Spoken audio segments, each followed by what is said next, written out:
Hello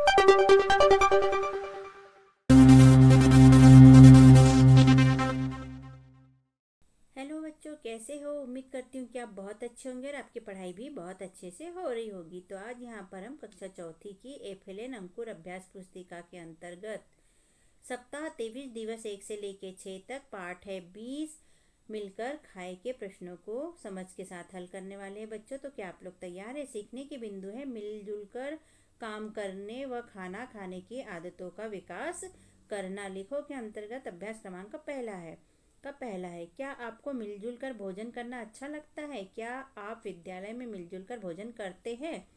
तो इसका उत्तर हम लिखेंगे बच्चों, हाँ हमको मिलजुल कर भोजन करना अच्छा लगता है। हाँ, हम विद्यालय में मिलजुल कर भोजन करते हैं। दूसरा, क्या आपके शिक्षक भी कभी आपके साथ भोजन करते हैं। उत्तर, हाँ हमारे शिक्षक भी हमारे साथ मिलकर भोजन करते हैं। लिखो के अंतर्गत अभ्यास क्रमांक 2 का पहला प्रश्न, ऐसे कौन कौन से अवसर है जब आप अपने मित्र और उनके परिवार के सभी सदस्य मिलकर खाना खाते हैं।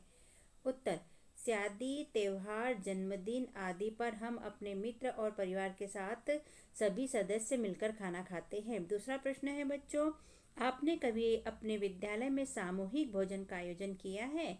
आपने यह आयोजन कब किया था व उनके लिए क्या क्या किया था। तो उत्तर, हाँ हमने अपने विद्यालय में सामूहिक भोजन का आयोजन 15 अगस्त 26 जनवरी को किया था। हम सब छात्रों ने व शिक्षकों ने मिलकर आयोजन किया था। सोचो के अंतर्गत अभ्यास क्रमांक 3, यदि आपको अपनी पसंद का खाना खाने के लिए कहा जाए तो आप क्या खाना पसंद करेंगे। उत्तर, मैं अपनी पसंद का खाना पनीर, गोभी की सब्जी, दाल चावल व गुलाब जामुन खाना पसंद करूँगा या करूँगी। अगर लड़की है तो करूँगी लिख लीजिए, लड़का है तो करूँगा लिख लीजिए। अभ्यास क्रमांक 4 के अंतर्गत है जन्मदिन के समारोह मतलब पार्टी में कौन कौन से व्यंजन हो सकते हैं, उनके चित्र बनाकर रंग भरिए। तो यहाँ पर जलेबी का चित्र बनाए हैं हम बच्चों, यहाँ काजू कतली का हमने रंग नहीं भरे हैं, आप भर लीजिएगा। इसके बाद लड्डू और यहाँ बिस्किट के चित्र बनाए हैं बच्चों। सप्ताह 23 का दिवस 2 यहाँ से चालू होता है बच्चों। सीखने के बिंदु है बिहू के त्यौहार पर होने वाली विभिन्न आयोजन, पहने जाने वाले परिधान, भोजन व अन्य गतिविधियों को जानेंगे। कौन से त्यौहार का बच्चों, बिहू त्यौहार के बारे में। तो बनाओ के अंतर्गत अभ्यास क्रमांक पहला। तो बच्चों कैसा लगता है आपको हमारा समझाना और पढ़ाना लिखवाना। यदि अच्छा लगता है तो हमारे चैनल को सब्सक्राइब कीजिएगा बच्चों, और लाइक कीजिए, शेयर कीजिए, कमेंट भी कीजिए, जिससे कि हमें ज़्यादा से ज़्यादा वीडियो बनाकर हम आपके लिए डालें। क्योंकि यह सब आप करोगे तो हमें बहुत अच्छा लगेगा और हमें मोटिवेशन मिलते रहेगा। ठीक है बच्चों, ओके, थैंक यू। नीचे दिए गए त्यौहार और पकवान की सही जोड़ी बनाए। तो यहाँ त्यौहार दिया है होली, ईद, बिहू और मकर संक्रांति, और पकवान दिए हैं चेवा चावल, गुजिया, तिल, लड्डू और सेवैया। अब हमें ये देखने होंगे बच्चों कि कौन से त्यौहार पे कौन से पकवान बनते हैं, उस हिसाब से सही जोड़ी बनाना पड़ेगा। तो होली पे गुजिया बनती है बच्चों, तो हमने गुजिया से मिला दिया। ईद पे सेवैया बनती है तो सेवैया से इसको मिला दिया। और मकर संक्रांति पर तिल के लड्डू बनते हैं तो हमने तिल के लड्डू से इसको मिला दिया। अब बचा केवल बिहू, तो बिहू में बच गया जेवा और चावल, जो शायद कुछ बच्चे नहीं जानते। ये तीनों चीज़ को तो जानते हैं ना बच्चों आप। तो ये 3 मिला लीजिए, चौथा अपने आप निकल आएगा। और हमने पाठ में तो पढ़ा ही है, उसमें जानकारी हमें मिल गई है। ओके, लिखो के अंतर्गत अभ्यास क्रमांक 2। पहला प्रश्न है बिहू त्यौहार कहाँ मनाया जाता है। उत्तर, बिहू त्यौहार असम में मनाया जाता है। ये असम का त्यौहार है बच्चों के। प्रश्न दूसरा है भेला घर किन वस्तुओं से बनाया जाता है। तो उत्तर, भेला घर घास और बांस से बनाया जाता है। प्रश्न तीसरा है सभी महिलाओं ने रात में क्या पहना था। उत्तर, सभी महिलाओं ने रात में पाट और मूंगा की मेघला चादर पहनी थी। ये असम की एक ड्रेस है बच्चों, जो वहाँ पहनी जाती है।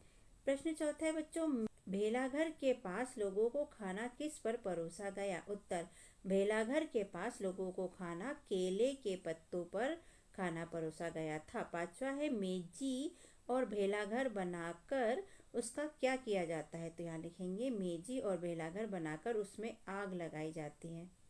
कुछ नया सुनने को मिल रहा है यहाँ पर बच्चों। ओके, पाठ में इसके बारे में और ज़्यादा डिटेल है तो हमें इसकी जानकारी और मिल जाएगी, तो आप पाठ जरूर पढ़िएगा, हमने तो क्लासरूम में पढ़ाया है इसे। छठवा है बच्चों, बोरा और चेवा किस अनाज की किस्म है? तो बोरा और चेवा चावल की किस्म है। ठीक है।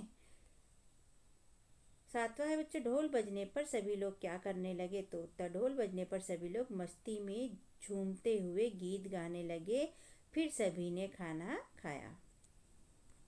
लेखों के अंतर्गत अभ्यास क्रमांक 3, आपके गांव शहर में बिहू की भांति कौन सा त्योहार है जिसे सभी लोग मिलकर मनाते हैं, उसके बारे में लिखिए। तो उत्तर में हमने लिखा, हमारे गांव में होली त्योहार पर सभी लोग एक साथ मिलकर खाना बनाते हैं, एक साथ पूजा करते हैं, बधाइयाँ देते हैं, गले मिलते हैं और एक साथ खाना खाते हैं।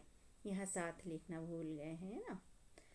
खाना खाते दूसरे दिन रंग गुलाल से होली खेली जाती है। सप्ताह 23 का दिवस दिन यहाँ से चालू होता है बच्चों। सीखने के बिंदु है, विद्यालय में मिड डे मील का अवलोकन करते हैं तथा अनुभवों को रिकॉर्ड करते हैं। मिड डे मील के बारे में बात हो रही है बच्चों, जो मध्याह्न भोजन मिलता है ना हमें स्कूल में, उसके बारे में बताओ। के अंतर्गत अभ्यास क्रमांक पहला, आपके विद्यालय में मिलने वाले आज के मिड डे मील की गुणवत्ता नीचे दिए गए बिंदुओं के आधार पर सही विकल्प को चुनकर लिखिए, मतलब जो अभी के समय में मिलता है। ठीक है, तो विवरण देख लेते हैं बच्चों, फिर इसकी गुणवत्ता के बिंदु देख लेते हैं और फिर हम टिप्पणी लिखेंगे। तो पहला है भोजन का स्तर, तो क्या दिया है, कम पका हुआ या पूरा पका हुआ? तो हमें मिलता है पूरा पका हुआ और हमने लिख लिया पूरा पका। दूसरा है भोजन में, तो भोजन में देख लेते हैं कंकड़ और बिना कंकड़ का भोजन कैसे मिलता है, कंकड़ वाला या बिना कंकड़ वाला? तो हमने लिख लिया बिना कंकड़ का। तीसरा है कैसा भोजन, गरम या ठंडा? तो हमने लिख लिया गरम, क्योंकि गरम भोजन हमें मिड डे मील में मिलता है। चौथा है भोजन का स्वाद, अच्छा या खराब? तो अच्छा। ठीक है। पांचवा, भोजन पकाने का स्थान साफ सुथरा रहता है या गंदगी वाला रहता है? तो हमने लिखा साफ सुथरा, क्योंकि मिड डे मील जहाँ तैयार होता है वह रसोई साफ सुथरी होती है और हमें गर्म भोजन मिलता है बिना कंकड़ पत्थर के और अच्छा खाना मिलता है पूरा पका हुआ। इस तरह से ये जानकारी हमने भरी बच्चों। लेखों के अंतर्गत अभ्यास क्रमांक 2, ये चित्र दिया गया है बच्चों। चित्र में देखो क्या हो रहा है, बच्चे लोग खाना खा रहे हैं। प्रश्न पहला, दिए गए चित्र में बच्चे क्या कर रहे हैं? तो उत्तर, दिए गए चित्र में बच्चे खाना खा रहे हैं। प्रश्न दूसरा, आपके विद्यालय में मिड डे मील यानी प्रधानमंत्री पोषण आहार में मंगलवार को क्या क्या खाने को मिलता है? तो उत्तर, हमारे विद्यालय में मिड डे मील में मंगलवार को खीर पूड़ी सब्जी खाने को मिलती है। अगला प्रश्न है बच्चों, क्या आप अपना खाने का बर्तन स्वयं लाते हैं? खाना कौन परोसता है? तो उत्तर, खाना खाने का बर्तन स्कूल में ही मिलता है, हमें रसोइया खाना परोसती है। सोचो के अंतर्गत अभ्यास क्रमांक 3, मध्याह्न भोजन की रिपोर्ट निम्न बिंदुओं के आधार पर लिखो। पहली बिंदु है भोजन का समय, तो हमने लिख दिया 1:30 यानी कि 1:30 बजे। और दूसरा है हफ्ते भर के खाने को बोर्ड पर लिखा होना, हाँ लिखा हुआ है। शिक्षक साथ में खाना खाते हैं, तो हाँ हमारे शिक्षक साथ में खाना खाते हैं। मिड डे मील मध्याह्न भोजन का उद्देश्य क्या है? तो हम यहाँ पर लिखेंगे बच्चों, इसका उद्देश्य स्कूल के बच्चों को प्रतिदिन गुणवत्तापूर्वक भोजन उपलब्ध कराना और बच्चे को कुपोषण से मुक्त कराना मिड डे मील यानी मध्याह्न भोजन का उद्देश्य है। मिड डे मील मध्याह्न भोजन से संबंधित शिकायत दर्ज करने के लिए फ़ोन नंबर और ईमेल है? यह प्रश्न है बच्चों ये, तो हमने लिखा हाँ, मिड डे मील से संबंधित शिकायत के लिए फ़ोन नंबर और ईमेल उपलब्ध है। तो बच्चों हमारे चैनल को सब्सक्राइब कीजिएगा, जिससे कि आपको हमारे वीडियो आसानी से मिल सके, क्योंकि आगे चलकर हम एग्ज़ाम के लिए भी बहुत सारे वीडियो डालने वाले हैं, जिसमें आपकी एग्ज़ाम की तैयारी बहुत अच्छे से होगी और आप एग्ज़ाम में अच्छे नंबर से पास हो पाएंगे। सप्ताह 23 का दिवस 4 है बच्चों। सीखने के बिंदु हैं, हॉस्टल बोर्डिंग स्कूल छात्रावास में भोजन की गुणवत्ता व्यवस्था की जानकारी प्राप्त करना। बताओ के अंतर्गत अभ्यास क्रमांक पहला प्रश्न है, आपने कभी हॉस्टल छात्रावास देखा है? तो उत्तर में हमने लिखा है हाँ, हमने छात्रावास मतलब हॉस्टल देखा है। यदि आपने देखा है बच्चों तो हाँ लिखिए, नहीं देखा है तो आप नहीं भी लिख सकते हैं। दूसरा है, छात्रावास में कौन कौन रह सकता है? उत्तर, स्कूल में पढ़ने वाले बच्चे छात्रावास में रह सकते हैं। सोचो के अंतर्गत अभ्यास क्रमांक 2 का प्रश्न पहला, छात्रावास में बच्चे दूसरे अन्य बच्चों के साथ रहते हैं। वहां पर खाना बनाना, बर्तन साफ करना आदि कार्य किसके द्वारा किए जाते हैं? तो उत्तर में हम लिखेंगे बच्चों, छात्रावास में बच्चे साथ साथ रहते हैं। वहाँ खाना बनाने, बर्तन साफ करने के लिए रसोइया होती है। दूसरा प्रश्न है, क्या आप बोर्डिंग स्कूल में पढ़ना चाहोगे? यदि हाँ तो क्यों, और यदि नहीं तो क्यों? तो उत्तर में हमने लिखा है नहीं, क्योंकि वहाँ हमें मम्मी पापा से दूर रहना पड़ेगा।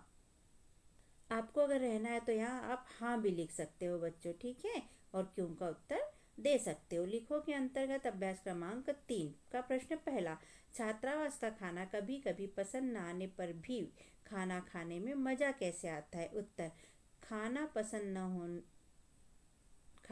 न आने पर भी सभी बच्चों के साथ बैठकर खाना खाने में मजा आता है। दूसरा, छात्रावास में जब कोई खाने की चीज किसी के घर से आती है तो मिनटों में खत्म कैसे हो जाती है? तो उत्तर, छात्रावास में जब कोई खाने की चीज किसी के घर से आती है तो सभी बच्चे मिलकर खाना खत्म कर देते हैं। कमरे में जाकर जबरदस्ती करते हैं ये काम और खाना मिनटों में खत्म हो जाता है। आप चाहे तो ये भी यहाँ पर लिख लीजिए, जगह नहीं थी हमने इसलिए नहीं लिखा। सप्ताह 23 का दिवस 5 है बच्चों। सीखने के बिंदु है, धार्मिक स्थल सामाजिक स्थलों के सामूहिक भोज का अवलोकन करते हैं तथा उसका अनुभव रिकॉर्ड करते हैं। तो लिखो के अंतर्गत अभ्यास क्रमांक पहला, प्रश्न पहले है, आपने सामूहिक भोजन में कब खाना खाया है? तो उत्तर, हमने भंडारे में, यानी दुर्गा जी का जब भंडारा होता है नवरात्र में, तब सामूहिक भोज में, दुर्गा जी के समय नवरात्रि में सामूहिक भोज का खाना खाया है। तो इसे हम ऐसा लिख लेंगे बच्चों, इस तरह से हम यहाँ पर लिख लेंगे इसको। प्रश्न दूसरा, मनप्रीत और गुरनूर के मम्मी पापा कहाँ गए थे? उत्तर, मनप्रीत और गुरनूर के मम्मी पापा गुरुद्वारे गए थे। तीसरा प्रश्न है, गुरुद्वारे के रसोई घर में क्या हो रहा था? उत्तर, गुरुद्वारे के रसोई घर में खाना बड़े बड़े बर्तनों में यहाँ साथ लिखेंगे, एक साथ पक रहा था। एक बड़े पतीले में उड़द दाल और चना दाल पक रही थी। यहाँ साथ लिख लीजिएगा बच्चों। लिखो के अंतर्गत अभ्यास क्रमांक 2 का प्रश्न पहला, मंजीत सिंह गुरुद्वारे के रसोई घर में क्या बना रहे थे? उत्तर, मंजीत सिंह कहाड़ प्रसाद बना रहे थे। बड़ी सी कढ़ाई में आटा भून रही थी। दूसरा प्रश्न है, लंगर किसे कहते हैं? इसका उत्तर है, गुरुद्वारे में सभी लोग एक साथ बैठकर खाना खाते हैं जिसे लंगर कहते हैं। प्रश्न तीसरा, गुरुद्वारे में कौन कौन से खाने की चीजें बनी थी? उत्तर, गुरुद्वारे में रोटी चावल हलवा दाल सब्जी और कढ़ा प्रसाद बना था। चौथा प्रश्न है बच्चों, कहाड़ प्रसाद कब दिया जाता है? उत्तर, अरदास के बाद सभी को कहाड़ प्रसाद दिया जाता है। सोचो के अंतर्गत अभ्यास क्रमांक 3 का प्रश्न पहला, लंगर सामूहिक भोज में लगभग कितने लोग एक साथ मिलकर खाना खाते हैं? तो उत्तर, लंगर सामूहिक भोज में लगभग 200 से 300 लोग एक साथ खाना खाते हैं। दूसरा प्रश्न है बच्चों, इतने सारे लोगों का भोजन कैसे बर्तनों में बनता होगा? तो उत्तर, इतने सारे लोगों का भोजन बड़े बड़े बर्तनों एवं बड़ी कढ़ाई व रोटी तंदूर में बनती होगी। यह चित्र लंगर का है, जहां लोग एक साथ बैठकर भोजन कर रहे हैं और उन्हें भोजन परोसा जा रहा है।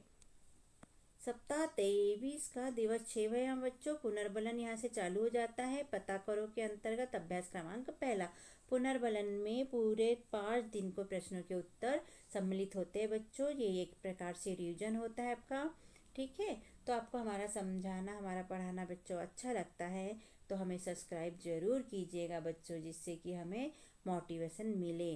और हाँ बच्चों, हमने कक्षा 5वीं की 8th ग्रेड अभ्यास पुस्तिका भी अपलोड की है, वो भी आप शेयर कर सकते हैं अपने दोस्तों और अपने रिश्तेदारों के बीच। तो आगे देख लेते हैं बच्चों, सामूहिक भोज में मिलने वाली खाने में मुख्यतः आपको क्या क्या मिलता है? तो उत्तर में देख लेते हैं हम। यहाँ पर सामूहिक भोज लिखा है और हमें चीज़ें लिखना है, तो हमने लिखा खीर, रोटी, पूड़ी, चावल, पनीर की सब्जी, सब्जियाँ और हलवा और दाल। तो ये सारी चीज़ें हमें सामूहिक भोज में प्रायः मिलती है। लिखो के अंतर्गत अभ्यास क्रमांक 2 का प्रश्न पहला, असम में फसल कटने पर कौन सा त्योहार मनाया जाता है और कौन सा नृत्य किया जाता है। उत्तर, असम में फसल कटने पर माघ बिहू त्योहार मनाया जाता है एवं बिहू नृत्य किया जाता है। तो यहाँ देखो बच्चों, त्योहार का नाम और नाच का नाम एक जैसा दिया है, सेम। ठीक है, तो आपको अलग से याद करने की जरूरत नहीं रहेगी, उसे याद रख लीजिएगा। प्रश्न दूसरा है, आपके शाला में मिड डे मील में शनिवार को आपको क्या खाना मिलता है। तो शनिवार का खाना पूछा बच्चों, तो हमने उत्तर में लिखा, हमारी शाला के मिड डे मील में शनिवार मिक्स सब्जी, मिक्स दाल व पराठे मिलते हैं। तीसरा प्रश्न बच्चों, हॉस्टल या छात्रावास किसे कहते हैं। तो यहाँ पर हमने लिखा, हॉस्टल छात्रावास एक ऐसी जगह है जहाँ गरीब बच्चे या दूर रहने वाले छात्र रहते हैं। यह एक ऐसी जगह है जहाँ छात्र किफायती स्वस्थ और सुरक्षित आवास का अनुभव कर सकते हैं। बनाओ के अंतर्गत अभ्यास क्रमांक 3 सही जोड़ी बनाइए और दिए गए स्थान पर लिखिए। बनाओ के अंतर्गत अभ्यास क्रमांक 3 सही जोड़ी बनाइए और दिए गए स्थान पर लिखिए। तो यहाँ पर हम देख लेते हैं बच्चों, गुरुद्वारे में होने वाली प्रार्थना पहले नंबर पे है। दूसरा है, असम में बिहू त्योहार का पहला दिन। तीसरा है, मिड डे मील हमेशा होना चाहिए। और चौथा है, छात्रावास में सभी बच्चे रहते हैं। पांचवा है, गुरुद्वारे में एक साथ मिलकर खाना खाने को कहते हैं। तो यहाँ देख लेते हैं बच्चों क्या क्या दिया है। उरुका, ताज़ा एवं गरम, अरदास, लंगर और पढ़ने के लिए। तो हम मिला लेते हैं बच्चों इसको। वैसे हमने यहाँ पर 5 1 2 3 4 5 नंबर डाले हैं और इधर भी 1 2 3 4 और 5 नंबर डाले, तो आप इस हिसाब से भी इनको देख सकते हैं बच्चों। और हम पढ़कर भी आपको बता देते हैं। गुरुद्वारे में होने वाली प्रार्थना को कहते हैं अरदास, तो ये पहले नंबर वाले से मिल जाएगा।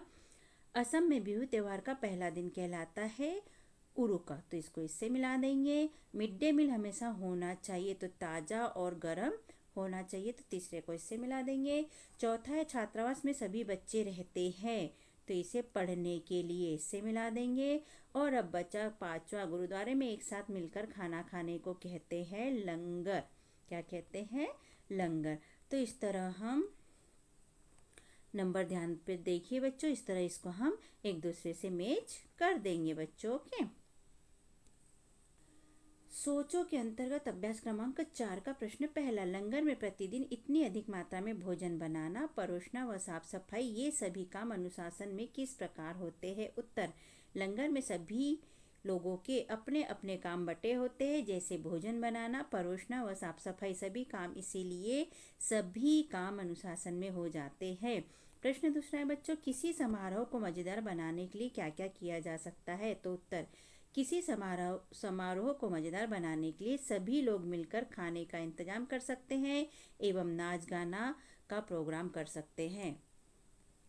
लिखो के अंतर्गत अभ्यास क्रमांक 5, आप किसी त्योहार पर कुछ खास तरह के या खास रंग के कपड़े पहने हो, उन कपड़ों के नाम लिखो। तो उत्तर में हमने लिखा है, दीपावली पर हम लेडीजें हमारे यहाँ साड़ी पहनती है और बच्चे और जेंट्स लोग कुर्ता और धोती पहनते हैं, छोटे बच्चियाँ फ्रॉक वगैरह पहनती है। होली पर बच्चों सलवार सूट जैसे कपड़े पहने जाते हैं और कुर्ता पायजामा पहनते हैं, बच्चे भी इसी टाइप से कपड़े पहनते हैं। शादी में छोटी बच्चियाँ लहंगा चोली और लेडीज़ें भी लहंगा चोली पहनती हैं और लड़के और जेंट्स लोग शेरवानी और कुर्ता पायजामा पहनते हैं।